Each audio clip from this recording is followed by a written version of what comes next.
সকলে আশা করি ভালো আছেন। আসলে আপনার এই হাতের যে হ্যান্ডসেটটি বা টাচ সেট বলেন বা স্মার্ট সেট বলেন, যেটাই বলেন না কেন, আপনার সেটটি ভালো রাখতে হলে আপনাকে বেশ কয়েকটি সেটিংস অবশ্যই জানা উচিত বা জানতে হবে।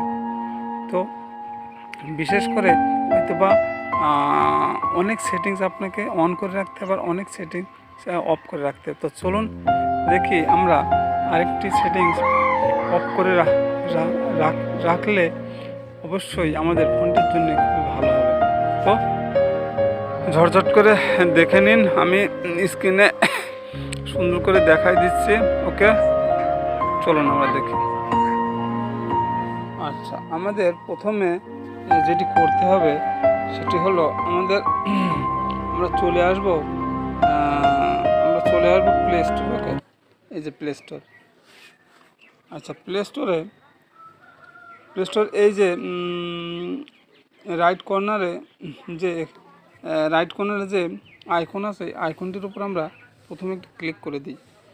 তারপরে আমরা আসি, এখানে দেখুন যেখানে লেখা সেটিংসে একটি ক্লিক করে দিলাম।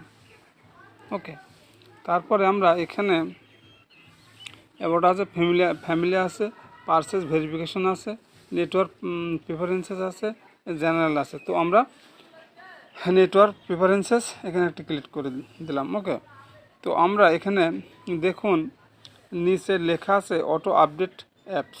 ওকে, এইটাতে ক্লিক করে দিলাম। তো এখানে দেখুন দেওয়া আছে ওভার ওয়াইফাই অনলি। তো আমরা এখানে যেটি করব, এখানে ডোন্ট অটো আপডেট অ্যাপস, এটাতে ক্লিক করে দেব। ওকে দিয়ে দিলাম। তাহলে আমাদের কি হবে, আমাদের এই সফটওয়্যারগুলো যখনই আপডেটের প্রয়োজন হবে, সেটি আমরা জাস্ট এখানে এখানে আসবো। সে ধরুন আমি কোনটা আপডেট করতে চাই, ধরুন ফেসবুক, এই যে ফেসবুক।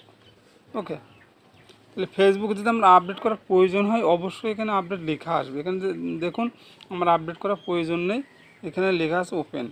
আপনার যে অ্যাপসটি প্রয়োজন হবে সেটি এখানে আপনি সার্চ দিয়ে আপডেট করে নিতে পারবেন। আর অটো আপডেট ওটা